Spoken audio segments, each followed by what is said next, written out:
আসসালামু আলাইকুম everyone, welcome back to my channel আসমাস cooking show. আজকে আমি তৈরি করে দেখাবো চিটরুটি পিঠা। এটা অনেকে সিটা পিঠাও বলে থাকেন। এই পিঠাটা বানানোর জন্য আমি কিছুটা পিঠার চাল আগেই ভিজিয়ে রেখেছি। চালটাকে আমি একটা ব্লেন্ডারের সাহায্যে পেস্ট করে নেব। আমি একটু পানি দিয়ে চালটাকে পেস্ট করে নিয়েছি।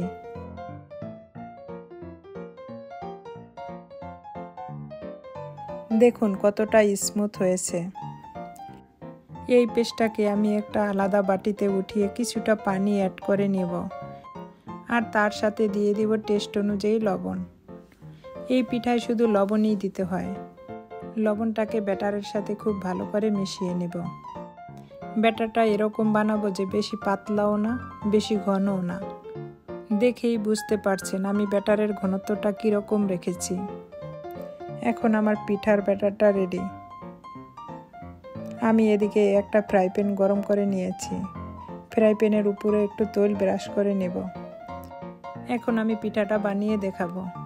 অনেকে অনেকভাবে পিঠাটা বানিয়ে থাকেন। আমি পিঠাটা আঙ্গুলের সাহায্যে বানিয়ে দেখাবো। অনেকে পানির বোতলের মুখ ছিদ্র করে বোতলে ঢুকিয়ে পিঠাটা বানায়। এই পিঠাটা বানানো অনেক সহজ।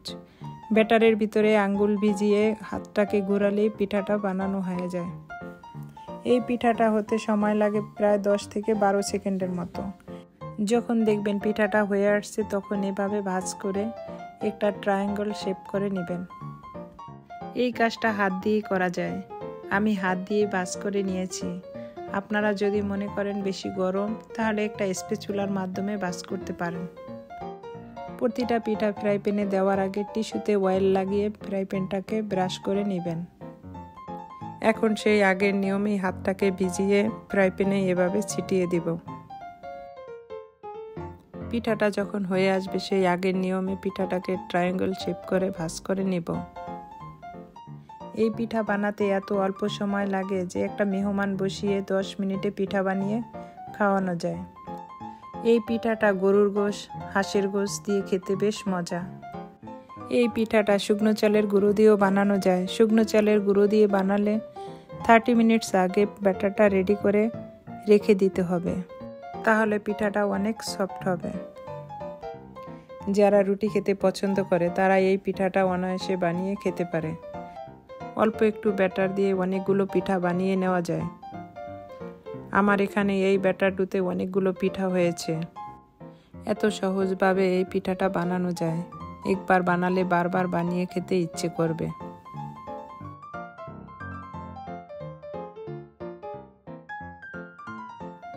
এই পিঠাটা যতবার বানাবো ততবার ফ্রাই প্যানটা ক্লিন করে নিতে হবে। তারপরে ব্যাটারটা দিতে হবে। এভাবে আস্তে আস্তে সব পিঠাগুলো আমি বানিয়ে নেব।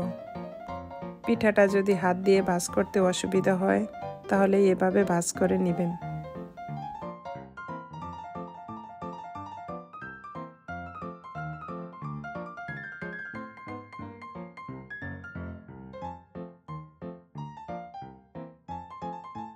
আমি আরেকটা পিঠাও এভাবে বানিয়ে দেখাবো। পিঠাটা ভাঁজ করা কতটা সহজ। এভাবে উল্টিয়ে ট্রায়াঙ্গল শেপ করে পিঠাটা ভাঁজ করে নেব।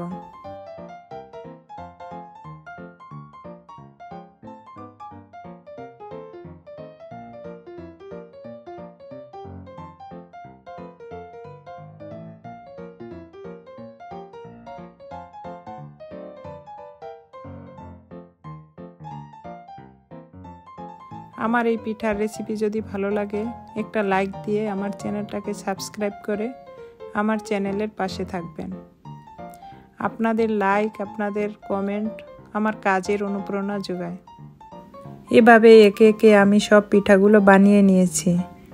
দেখুন আমার পিঠাগুলো কতটা সফট হয়েছে।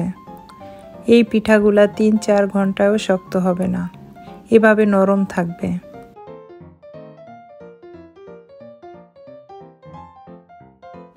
পিঠাটা আমি গরুর গোশ দিয়ে পরিবেশন করব। গরুর গোশটা আমি ঝোল করে রান্না করেছি। গরুর গোশের ঝোল দিয়ে এই পিঠাটা খেতে বেশ মজা।